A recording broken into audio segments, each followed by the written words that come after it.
We touched on Whirling Maelstrom a little bit in the How to Be a Hive video, but now I want to dedicate a full video to building around it. Strand Hunter has primarily been a heavy crowd control based subclass with its ability to chain suspend multiple targets with multiple ability charges to work with. With Whirling Maelstrom and with some of the recent nerfs that suspend was hit with, we're going to change things up by going much more aggressive and damage focused.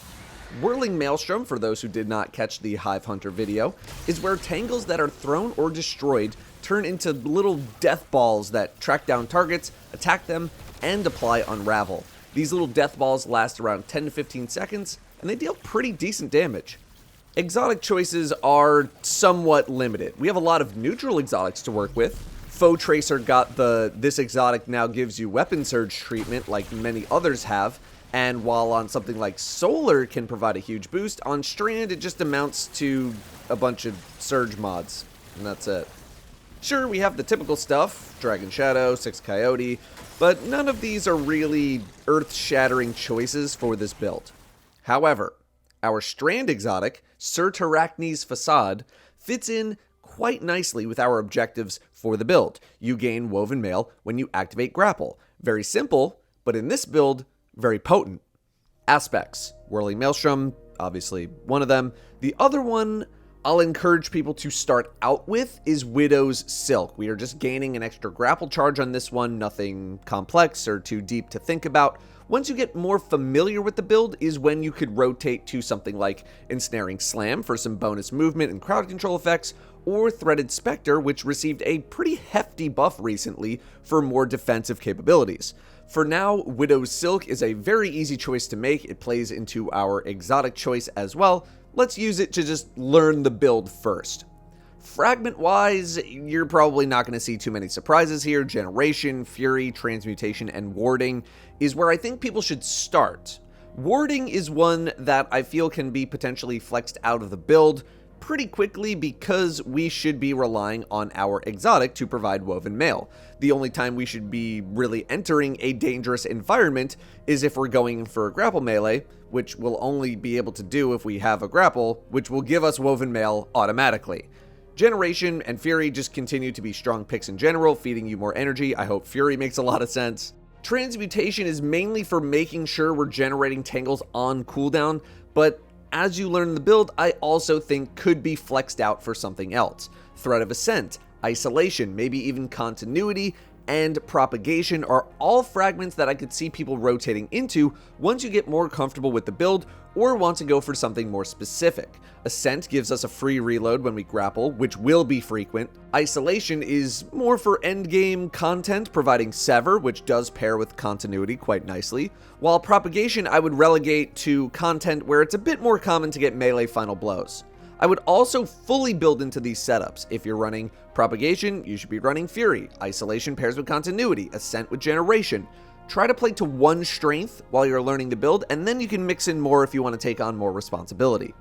Stats-wise, surprise, surprise, it's the exact same stat setup that I run with basically every hunter. High resilience and discipline, medium mobility, and recovery. Resilience doesn't need to be as high because you'll have Woven Mail pretty constantly. You can get away with something in the 7 or 8 range. Strength is low because we can get a free melee from our dodge if we really want, and it does come back pretty quickly.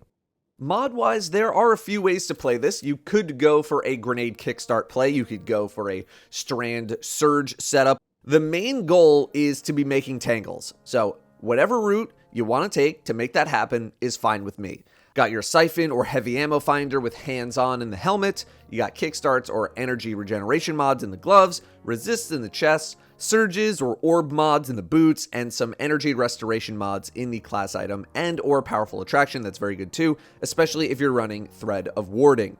For what it's worth, I did not use Grenade Kickstart in the majority of my gameplay. I was on Surges, and I cannot remember a time where I did not have a grapple available to me within a few seconds. My grenade cooldown never felt like it was a problem.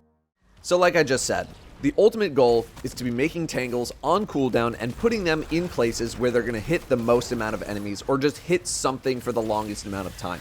Fun fact, Enemies defeated by a Whirling Maelstrom will drop a Tangle if you're not on cooldown. So by spacing out your Tangle throws or destruction a couple of seconds after generating one, you can chain them together. Obviously, this isn't going to be a perfect system, but it's just something to keep in mind in the middle of gameplay.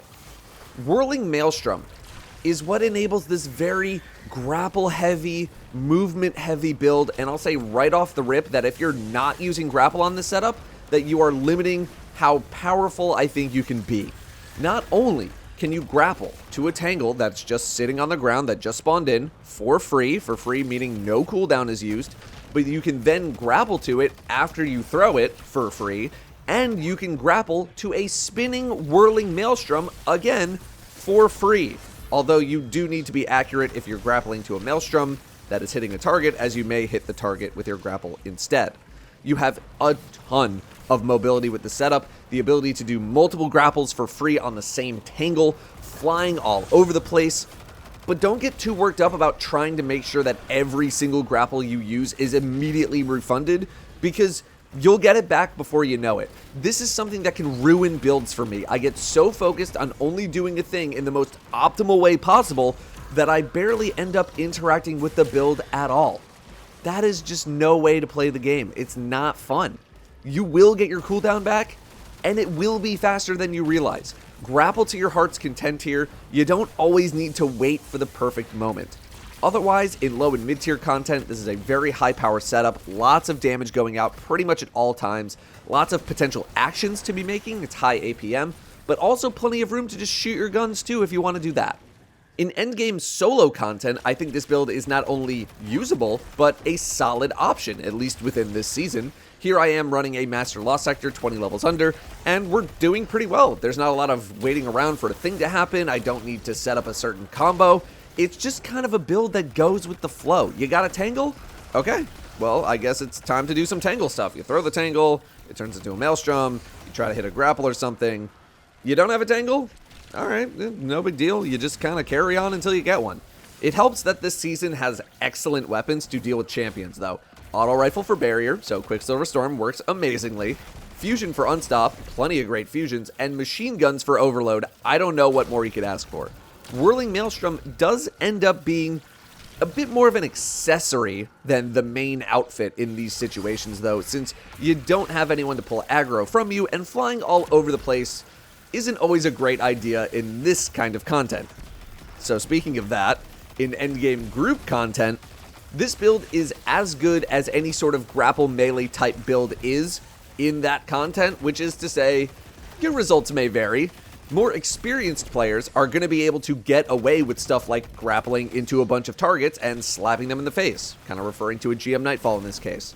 Less experienced or more passive players are going to simply want to utilize the benefits of Whirling Maelstrom just to add a bit more damage to their kit, and maybe they'll go with something like Threaded Spectre for some defense.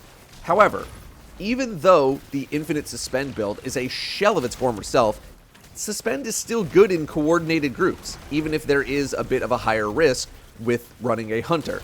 Those not comfortable with more aggressive plays that the Suspend build requires, but who still want to play Strand, can take some solace in the fact that the Maelstrom setup is still worthy of your time. Let's not forget how strong the Super is after all. Plenty of times to pop that in most GMs. Running Whirling Maelstrom and Spectre is a very viable Strand setup.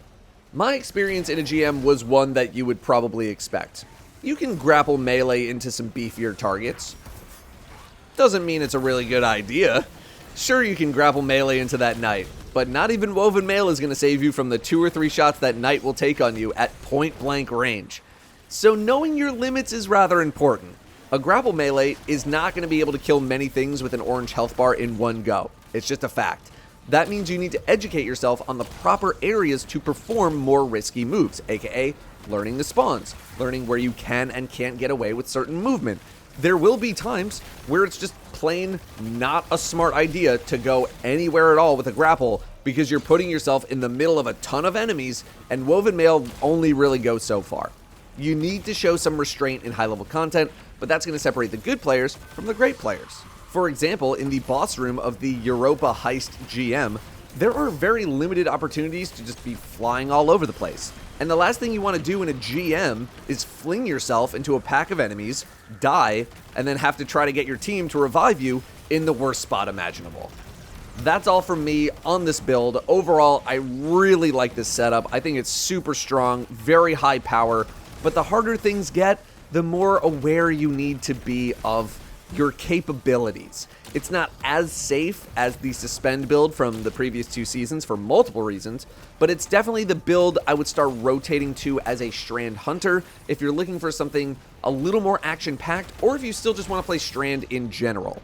Once you learn this core setup, you can flex out an aspect if you want, you can flex out some fragments, you can really make the build your own. Feel free to share your own stories in the comments. Thank you very much for watching. I'll see you next time.